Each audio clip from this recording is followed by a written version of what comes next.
to the fucking living. Alright. And we're fucking live, fucking finally! Welcome to another fucking Master Toons podcast with me, your fucking host, George Baum. I'm sorry if I'm seeing a temper mood. I'm going through a lot of shit today. And with us today, we have our original host, Jack Hayward, finally joining us after weeks of hiatus. Jack? Yes, hello, I am the host. I'll just move my laptop a bit closer. Yeah. Really, man?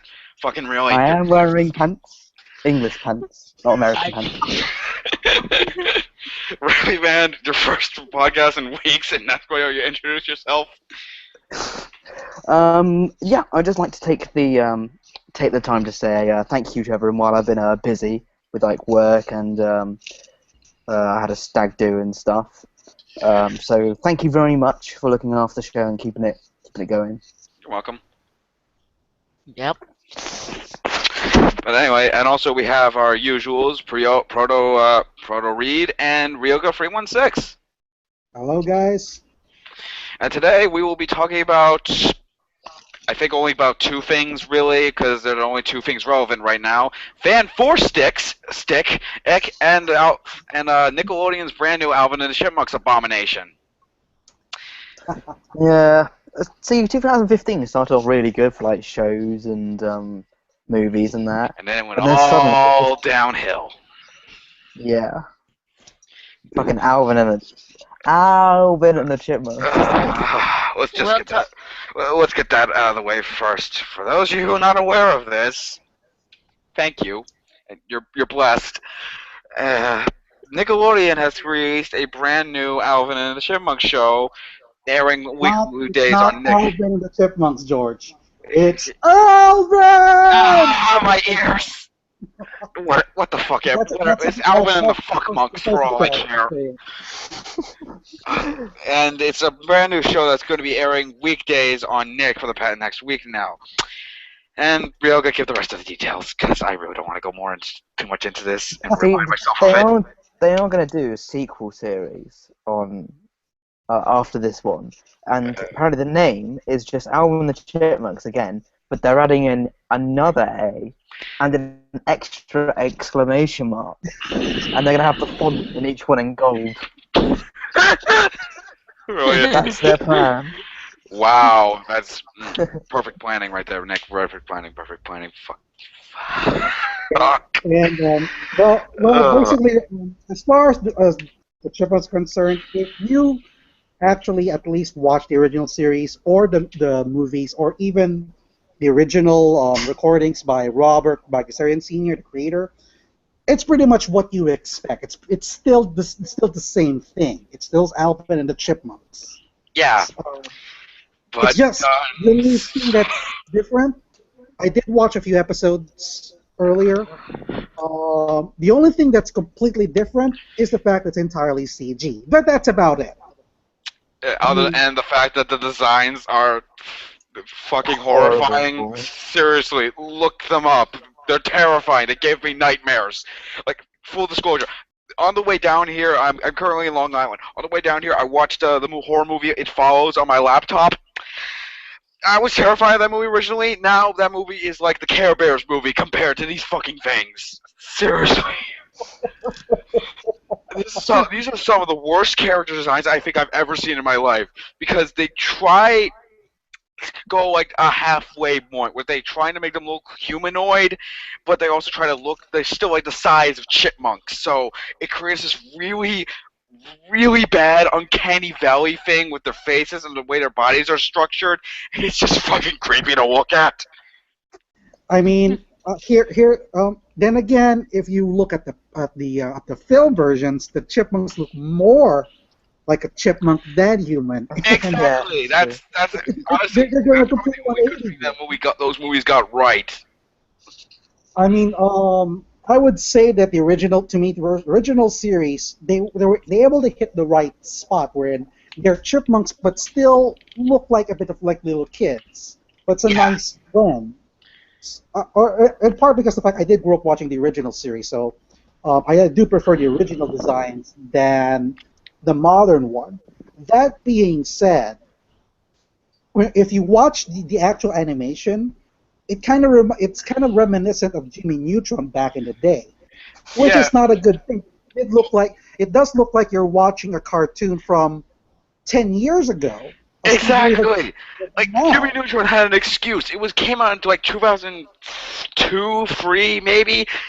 This came out 2015, and I know made for television CG is not the best looking form of CG out there. But for God's sake, I can name at least some decent looking, see a fully CG animated shows. TMNT 2012, oh Sonic Boom. Those two look actually pretty decent in terms of CG.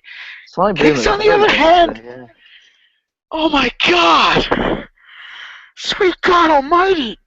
Like it's not just that the animation like it looks bad, it's like so barren most of the time, and the animation movements on them is awful, like genuinely hard to watch sometimes. Oh my God.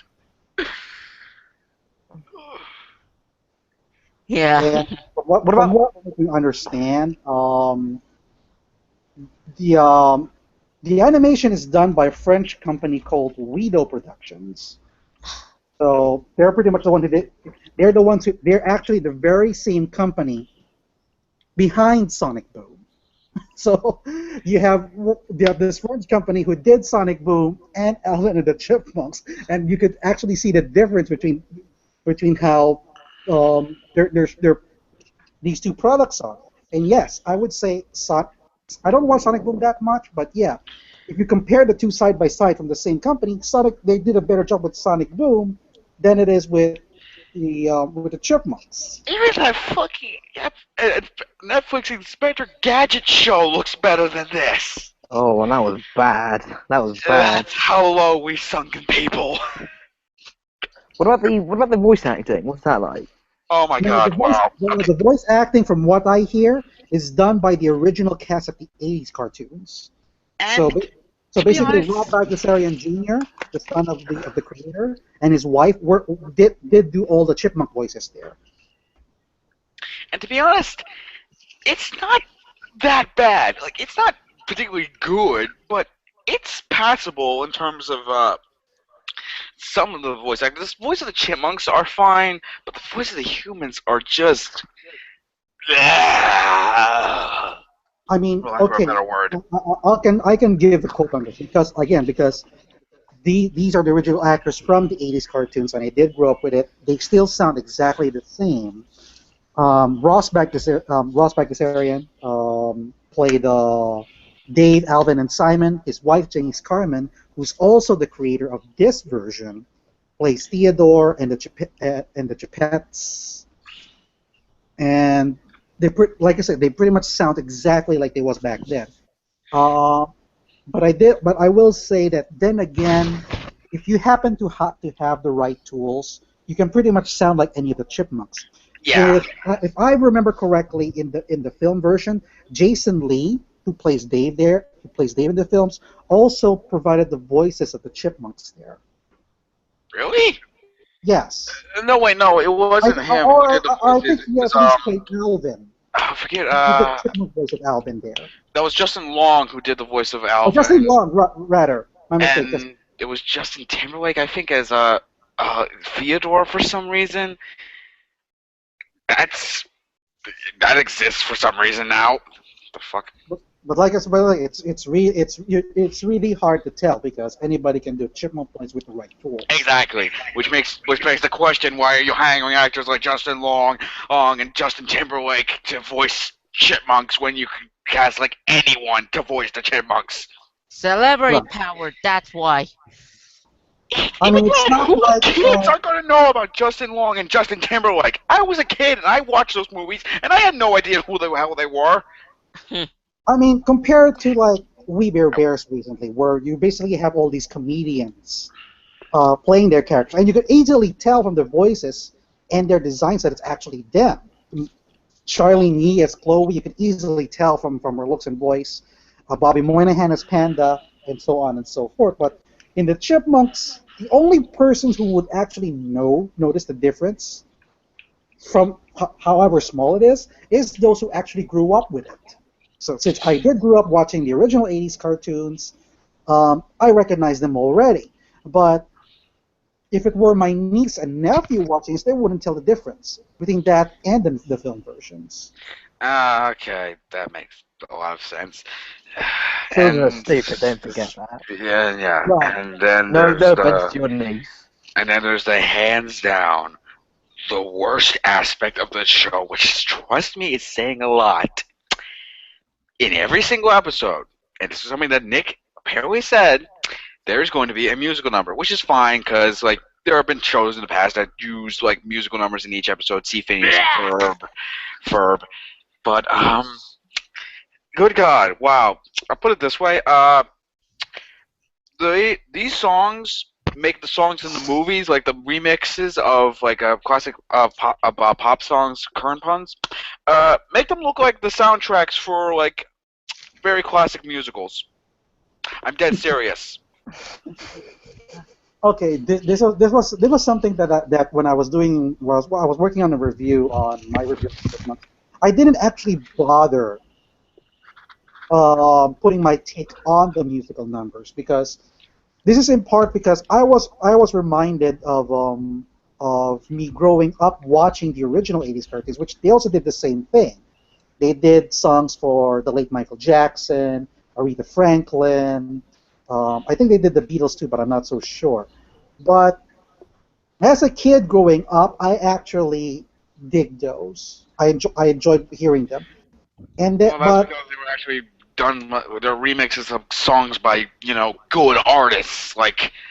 but And these are just. that being said, watching the musicals now, it's probably because of the fact I don't listen to the radio that much that I'm not too familiar with the musical numbers in this version. Either either that or they're actually doing original songs. I don't know. I think they're doing original songs because I know I avoid modern music like the plague, but I don't. I would recognize like a modern song if it was playing. Like these are not modern songs. These are just shit songs, and I think you can tell. You can't really tell the difference between the two. So either way, we're screwed. Probably like rights and stuff, isn't it? Pretty Probably much. that's probably because I know that I think they that's probably the reason why you can pretty much tell why they did this. Probably the production cost has been kept down since unlike in the 80s, I think that probably it was cheap to buy licenses back then, but now they can't probably do that. Even if it's a parody, they have to put the rights or something. But like I said, Boy. I didn't delve too much as far as the musical cues are concerned because as far as I'm concerned with those, that's pretty much something the kids will decide, not for adults like me whether to like it or not. So I would just simply Yeah. skip it, unless it's something like what's done in Steven Universe, where they do musical numbers as part of the plot rather than there for the sake of it. Exactly. That's one of the biggest things you have to get right when it comes to making a musical. Like, say what you will about your preference on tastes in musicals, but even you have to admit, even the best musicals out there know how to incorporate their songs into the story, because that's what a good musical is supposed to do. Music Man, Mary Poppins, Bedknobs and Broomsticks, tons of others. Right. These, on the other hand, Nope. they just come Then out again, of nowhere, annoy this, you for this is like a minute, and then leave you with ear cancer. That's what they do. basically this is just there for the musical because of the fact it's the Chipmunks. Now, the only thing I can't tell for sure as far as this version is concerned is whether or not the Chipmunks are still pop stars as they were in the original series, or they're just simply chipmunks trying to live a normal life while doing songs during the middle of the episode. It's hard to tell. Well, like the 80s series, you mean? Yeah, in the 80s series, they're already pop stars, so everybody knows who they are. So I actually fairly like the Really? 80s series. Like, I I never never grew got up that with it. I impression. thought it was song good. in the middle of the episode is a given. But in this version, it's hard to tell whether they are still pop stars or they're just simply ordinary chipmunks living like human beings. Well, I never got that impression in the 80s series that they were pop stars. Like, there's a fucking episode, like, around Theodore, or where that little green one is. Hmm. Yeah, The green Theodore's Green? the green one. like the fat little fuck, and like he was trying to like I'm not even joking. Like the whole plot of the episode was he wanted to fuck a pig, and he thought other people wanted to eat What? the pig. So he went on the run with this pig. Oh my god, really? I'm not even joking. That was the plot of the episode. So yeah, it's not really like Gem and the Holograms, where they definitely are pop stars. German holograms pretty much given that they are stars. Well, they're just kind of losers. That's what I mean. Like in the '80s show, they were losers, and it's like, well, if they're pop What? Jack, I think we lost Jack. pigs, if that's how he wants these shit. Froze. That's what happened. Yeah, like, Anyhow, yeah. I did from what you said earlier, Jack. It did remind me of what nostalgia critics said about the problems with cartoons back in the day, where most of the time cartoons were just made to sell merchandise. He-Man, for example, is one of them, which is why if you watch it now.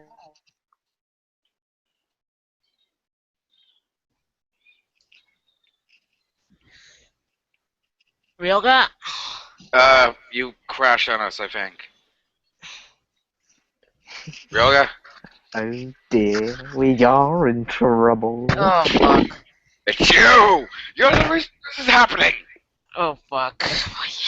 Yeah, but what I think what Ryoga said is if we look at now, it's gonna be more notorious the how they wanted to sell toys, but now we have gotten now that everything has changed and they focus more on telling a story rather than selling toys, guys. Exactly. Yeah. And say what you will about the likes of some of the kids shows currently on, like we have like a few of the podcasts, but you look at them now, you can tell that there's an artistic vision to them. Like they're trying to make a good show, they're trying to tell a good story, or they're exactly. The problem with it now is that when you have something like this come into likes, it looks incredibly out of place. It both in terms of like writing and actual look, and it just will fail into terms of existence of the many other better kids shows out there. Like I would never show my kid something like this. I would let them watch like Gravity Falls or something. Yeah. Yeah. God damn it. Yeah. So yeah. Anything else before we move to the main meal? Well, I'm not. Let's gonna get to watch the it big based on your one. recommendation. Ryoga, would you tell our audience the wonderful news that happened with the premiere of this show? He just left. Fuck! Oh, great. Damn it. Fuck! But I'm gonna give you gentlemen, I'm gonna give you a taste of what he wanted to say to you. I'll do it, bro. I'll break the news. For those of you not aware of this, turns out this was apparently a big hit.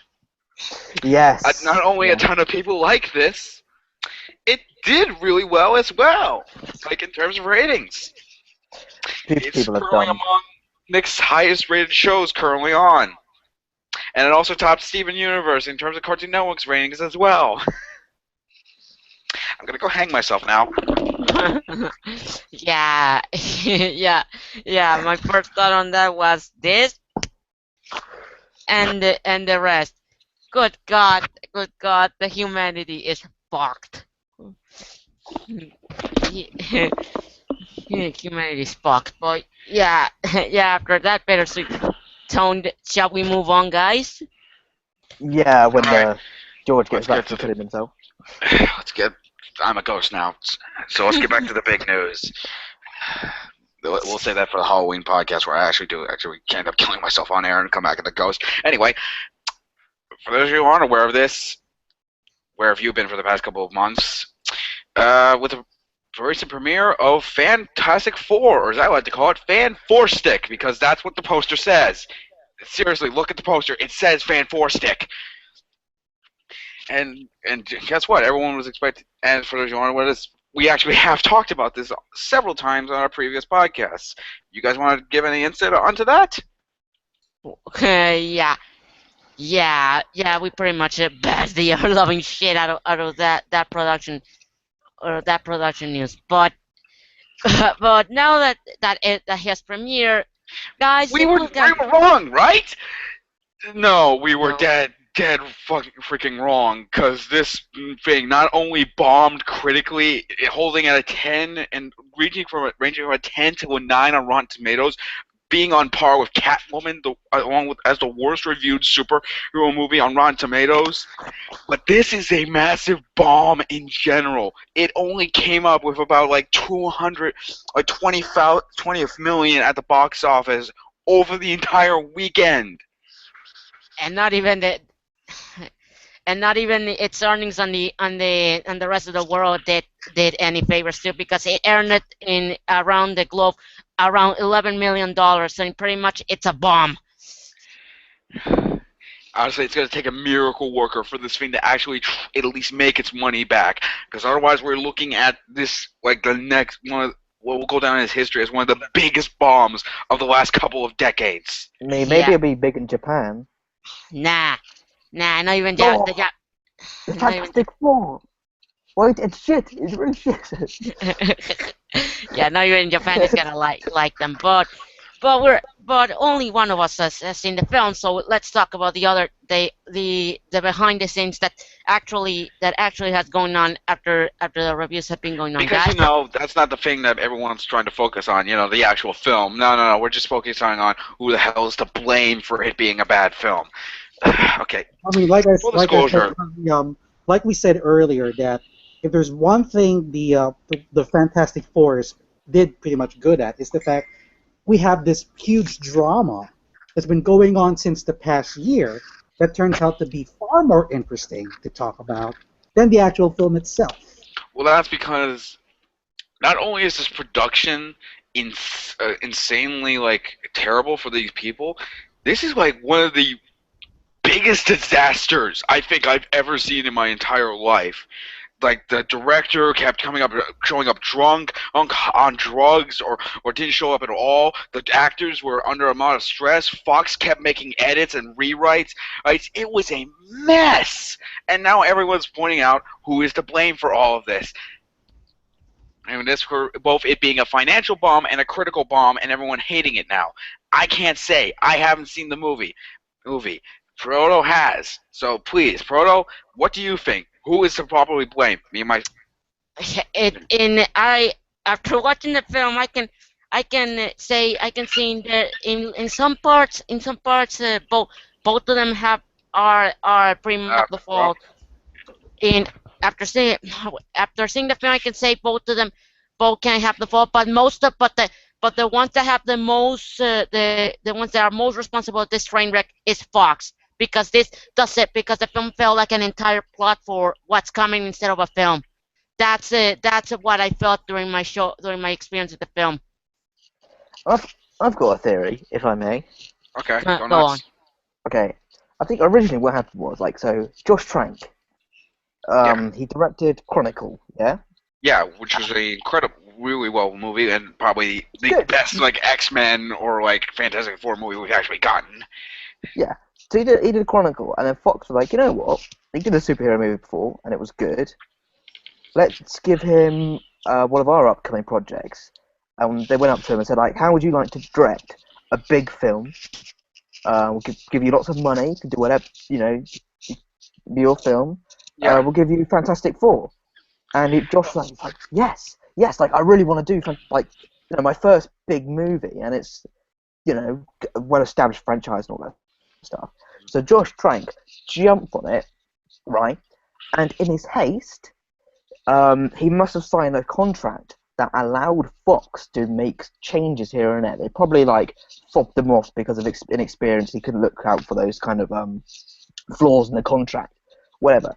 So he got on the film, and he had a good idea of what he wanted to be, right? And then they started doing it, and then Fox were like, this might be a bit too isolating for the audience. Like, it might make them think a bit too much, not quite what people want. So Yeah, well, no, they want more movies like the Amazing Spider-Man 2, which focuses more on setting up more movies in the instead of being a cohesive that film. as well. Yes. That as well. It's like we need Because to that's not going to changes. blow up horribly in our faces. The movie ends up bombing big time. Exactly. So as they were doing the movie, they went up to Josh and they started making these changes, and they started to piss him off because it was no longer becoming his movie. So he was starting to lose control, right? Yeah. And that would explain the latter half of the movie where it gets like goofy and all the Yeah. stupid lines, right?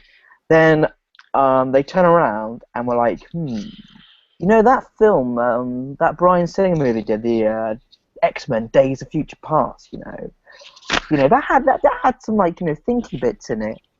Maybe if we make our movie moody as well as all the action stuff, like X plus Y equals money, money, dollar signs.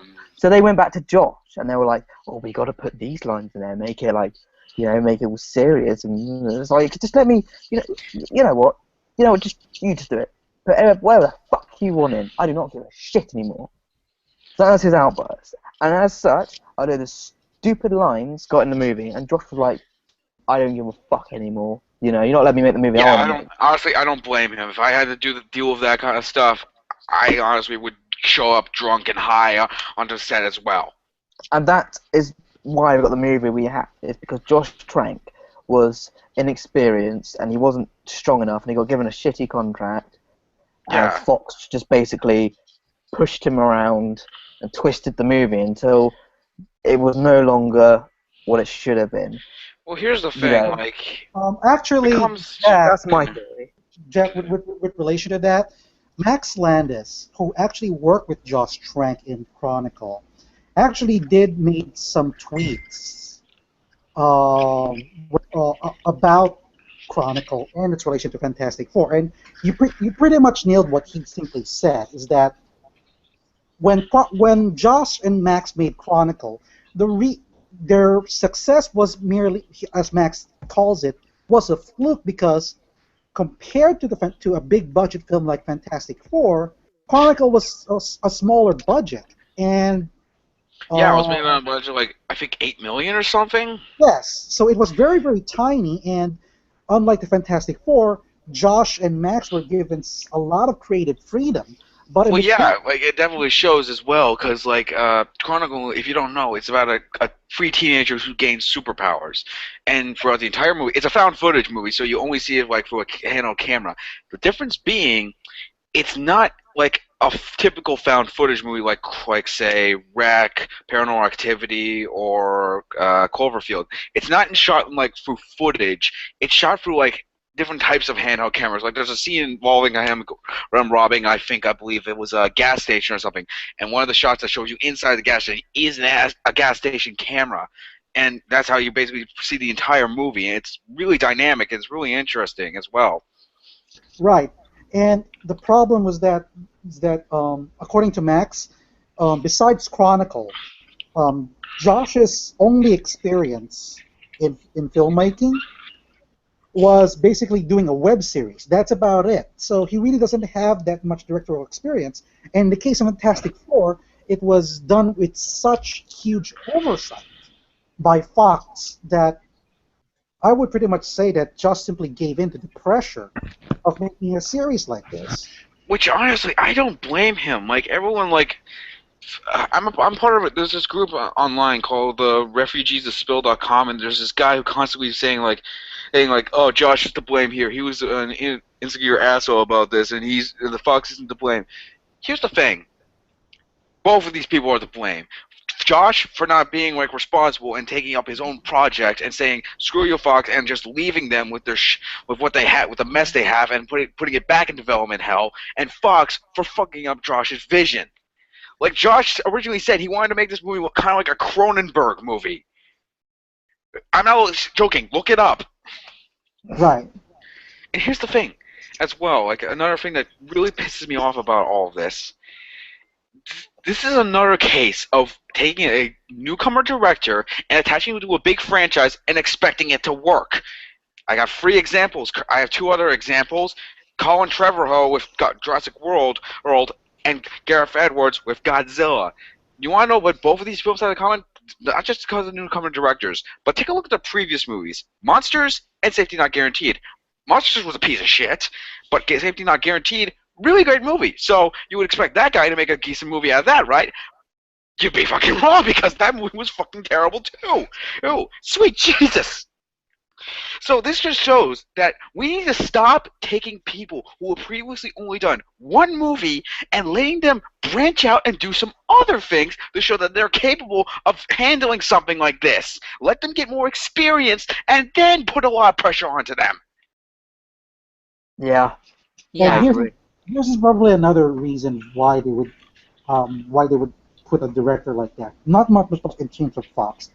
As you may or may not know, there Fox or pretty much any movies that Marvel gave out for Control actually has a time limit of probably about a decade. Oh yeah. If ever if Fox does not produce a Fantastic Four movie within 10 years, then automatically goes back to Marvel. So this was done in a way to make sure that they get to keep Fantastic Four and in turn X-Men as well, in order to keep it going. But the problem, of course, is that if they just let it sit and not produce a movie for 10 years until, like you said, if Josh Trank gets more experience, by that time, the Marvel movies and the DC movies are already flying off the shelves, and the Fantastic Four is pretty much in the back burner. So, Here's the, the thing with that. mhm. This is my question for all of this. This is something that I just got into my head like a couple of weeks ago. When looking at the production of this movie and looking up some of the Fantastic Four, full disclosure, I know nothing about Fantastic Four. I don't know anything about comics. I don't give a shit about comics. I'll be the first to say that. I've read some comics. I like them. I'm more of a graphic novel person. Give me Bone or Amulet or Rapunzel's Revenge or stuff like that, and I'm good. I cannot get into like a ton of like comics that I have to constantly buy. Just give me a cohesive story told through comic book pages. That's all I need. Then let me throw you Rage of Ultron, but that's another thing. Anyway, but here's the thing. When I was looking up the history and knowing what the tone is apparently supposed to be, and after recently watching the Tim Story piece of shit, do not watch that movie. It's fucking horrible. It came to me if Fox wanted to make another another Fantastic Four movie, and they want to make it accurate to the comics, to please comic fans, but also make it a good movie, and want to hire experienced directors, I got 4 words for you: Chris Miller, Phil Lord. Yeah, that'd be. Why didn't they get them to direct this? Here's the thing. The problem is not because of the fact that it's the comic. It's because the problem with the Fantastic Four is that as a series itself, even in the comic book format, it is basically not as interesting as any of the other Marvel properties, be it Spider-Man, the X-Men, the Avengers. The only thing that made Fantastic Four very significant is that they are indeed the very first superhero series published by Marvel. And that's something that no comic historian can take it away from. So that's the significance. But as it is, it's very, very hard to get into because it's just simply 4 people who try to get together, who pretty much bicker with one another a lot, and who happen to be scientists in their own right, solving problems. Well, even then, you can make like a bunch of people talking to each other interesting. See, like something like 12 Angry Men, for example. Like it's just that movie is just something about guys sitting in a jury room for like an hour and a half, and it's one of the best movies ever made. You can make something like that interesting, but it all depends on one aspect: the characters. If you don't get the characters right, if you don't get their dynamics, make them interesting, and get their lines correct, then we're screwed. If you're trying to make it more action-based, then if you're trying, but the funny thing is, if you actually do go that route, you get something like Tim Story's version, which is god-awful, like genuinely god-awful, like one of the worst movies I've ever seen in my life, god-awful. I mean, here, the thing with the Fantastic Four is it's pretty much, in a way, similar to the Hulk, in which the Hulk is both the, in the comics, the Hulk is both the hero and the villain, because he's a monster. And in the early comics, it is the U.S. government who wants to take him down. There's pretty much nothing else interesting out there, save perhaps the Planet Hulk movie, and the World War Hulk. But between that, there are very very few stories that are interesting with regards to the Hulk story. The Fantastic Four has that same problem, in which there aren't that many stories out there. Now, I'm to clarify, I'm not that much deep into Marvel lore. I'm sure there are probably those comic books enthusiasts who know more about the Fantastic Four than I do with regards to these stories. But for me personally, if they're gonna do to continue the Fantastic Four, it would be a better, at least for that franchise, if they serve as a supporting role. Yeah, I So, think that's a better idea. mhm. I think that's a better idea. Now that I think about it. Right, which is why Fox was planning to do a crossover with the X-Men and the Fantastic Four. But now, I think one of them mentioned, I don't know if it's No, it's that another they're question both that just came to my head. that rather than both being of the same universe as did with the Marvel and DC movies, they're from two different universes. So Okay. that's a bit of a stretch. Okay, with that idea, that just came into my this idea just came to my head now that you mention it. If if they wanted to make like a Fantastic Four movie, a standalone something, but they want to do it with these characters and actors, and they work better as supporting characters, why didn't you just introduce them in an X-Men movie or something? Yeah, that's the thing. I don't know why they did it. They just want to get another origin That way story. you can both make a new franchise and also introduce and see if this franchise can work. And see if they can Right. hold their own movie as well. I mean, even in the How is comics, this stupid? even in the comics, the recent Secret Wars events, most of the Fantastic Four are actually playing supporting roles, and they managed to fit well into the story that they're quite likable. Save, of course, what happened to Johnny Storm, but still, it's still big. And Doctor Doom, of course, he's pretty much the major character there, and he does so well as an actual god. So this is basically this is what's doing now in Secret Wars is basically how you make these supporting characters likable, even if they happen to be major characters. So it's still hard to, like you said, George. I can't think as to why they're not doing that. That they still think that the Fantastic Four would still be bankable by itself rather than playing a supporting role with the X-Men. I think they might be trying to think that they're going to take the Guardians of the Galaxy approach, where they have like a ton of, or the Ant-Man approach as well, where they have a ton of different characters that no one has ever heard of or actually give a crap about, and they try to make a good movie out of that and try to introduce them that way. But I would Even agree then, with that. But I mean, even that's then, the like Ant-Man, I watched. I thought the movie was fine, but I feel like that was a Ant-Man as a character. I feel like would work better as a supporting character. See something like Avengers vs. Earth's Mightiest Heroes, which I'm just gonna say right now. I honestly like that show more than I do like all of Marvel movies. I'm dead serious. Really? Well, even the Winter Soldier. Yeah. Oh boy, but let's get That into the big ginger later. Anyway, my point Yeah, let's get boy. back to subject. Anyway, he works better there as a side character than he does like as a main character. I thought the movie was pretty good, but pretty okay to be honest. It was fine as for what it is, but with Guardians, exception is that and that's another property that no one give a shit about. But here's the thing: that was extremely obscure.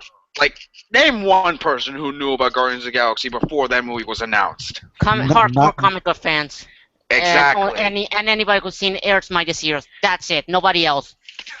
Obama. So when something like Fantastic Four, which was minorly in the system, like a few times, like during the late '90s, I think there was a couple cartoons, and there were some comics people who know what they were, but there was never like major or anything. So that's hard to get into as well. No, I think because with the Fantastic Four, the reason why they do have these series coming out is because of the fact of their history as being the first superhero. But that being said, in terms of, let's say we're going to compare it to a Hollywood list of A-list, B-list, C-list, Fantastic Four is more probably on the B or C list compared to Spider-Man and the X-Men, who are basically who are more of the A-listers. Now, and you actually made an interesting point there, George, because when Marvel gave out all these licenses, and all of their licenses are the big names, the only thing they have were Iron Man, Captain America, Thor, and the Hulk, which compared to Spider-Man and the rest were B-listers. Yeah, But they made it work, and now the Avengers, and in particular Iron Man, is actually took over as the faces of Marvel instead of Spider-Man. Spider-Man's no longer the poster exactly. boy, and now and then since they can't do Fantastic Four, they do a Z-list characters like Guardians of the Galaxy. Now they're pretty much at the top at the A-list again. So Exactly. that's So, pretty much that's basically the trade-off with giving off these yeah, characters. That Marvel, as far as the movie is concerned, they were able to reintroduce these characters that only the comic book crowd would know into the mainstream. Now we have Daredevil, who was pretty much yeah. the back burner. Now a lot of people love Daredevil, so they're looking forward now with the rest of the series. Now we have Doctor Strange, Black Panther, Miss Captain Marvel, the Inhumans. So, meanwhile, the bigger names are pretty much shown in the back burner, as the case of the Fantastic Four. Exactly. Well, the thing with this begs another question. Like, I know this only happened a couple months ago. Like with the thing I'm gonna bring up is the Sony giving the rights back to Marvel, but only for like Civil War and Huh? What? The internet's really bad tonight. Yeah. Yeah, I don't know what George's point is gonna be, but if it's gonna be, is it gonna be that why is it Fox hasn't made a deal with Marvel and renegotiated Fantastic Four back. rights? Then I can explain to Oh, you am I that. back? Yeah, you're Yeah, back. yeah. Okay. Anyway, my point was, why didn't they just do that? Why not collab with Marvel Studios and have them like do what they were back in like when they were first getting started, being teamed up with Paramount and Universal for both Iron Man and Incredible Hulk? Why not do that? I don't see what the big problem is. It's you just team up with both studios. Both of you get to make a movie that can make you more money, and you can also please people. Why do you have to have it both? Either one of you has to have the rights and make money, or one of you has to make an incredibly shitty movie and risk everything and do everything and make less money. In fact, you're Because losing money like that. The very same reason why uh, the Coca-Cola company never bothered buying Pepsi back then when Pepsi was actually selling themselves to Coca-Cola. They said, no, we're confident, so let me ask who you. We're going to do it our own time. Boom. Pretty much the same thing here. Fox is way too confident that that Fantastic Four is going to be as good as what any Marvel movie does because the fact that they also have the X-Men, which is as far as the Marvel comics concerned, is the most popular comic book series. So they have that their ace in the hole. So nah, we're not going to collaborate with you. We know you're a competitor. We're just going to do our own universe because we have the X-Men. Ha ha ha. And we have Fantastic Four. Ha ha. In the case of now it's Sony, up in their face. yes. In the case of Sony, they only have Spider-Man and that's it. They can't do anything beyond that. So it was good for them that they decided to collaborate with Marvel so they can have other characters outside of the Spider-Man storylines to go into their universes so they can expand a little more. So that was a good move for them. But Fox, nah. They really don't want to make a deal with not Marvel specifically, but Disney, which is of course their direct competitor. Though, to be perfectly honest, if I was forced to make a deal with Disney, I would rather jump out this window and get hit by a car. I'm dead serious. then I'm gonna pour more salt in this sandwich because there's another You reason can pour why. more salad into my sandwich. Yeah. Yeah, whatever. Where was I? Oh yeah. There's another reason why Fox doesn't want to make a deal with Disney because, like I said months ago, Marvel actually wanted to Fox to get the rights of the Silver Surfer and Galactus, but the problem is that Fox told them to fuck off, and in the worst way possible. And like Ryoga said, because haha, we have the Fantastic Four and the X-Men. We're not giving you shit. And Marvel got pissed, and they pretty much decided to dislink themselves with anything that they don't own right now. In fact, that's why the Fantastic Four comics and the merchandise has been discontinued in the passing months. Jesus correct. Christ. That what Proto said is true. Here's what's going on. Let me just explain it further. Marvel and Fox were trying to talk to a deal to a more of a character exchange deal. That the story goes like this: Marvel wants to have Galactus and Silver Surfer as major characters in their Avengers movies, and they want Fox to release them. In return, Marvel will give the rights to Daredevil and Ghost Rider and Punisher for them to work on. Fox said no, forget about it. And the head of Marvel at that time was so angry because the negotiations got so sour back then that he did order he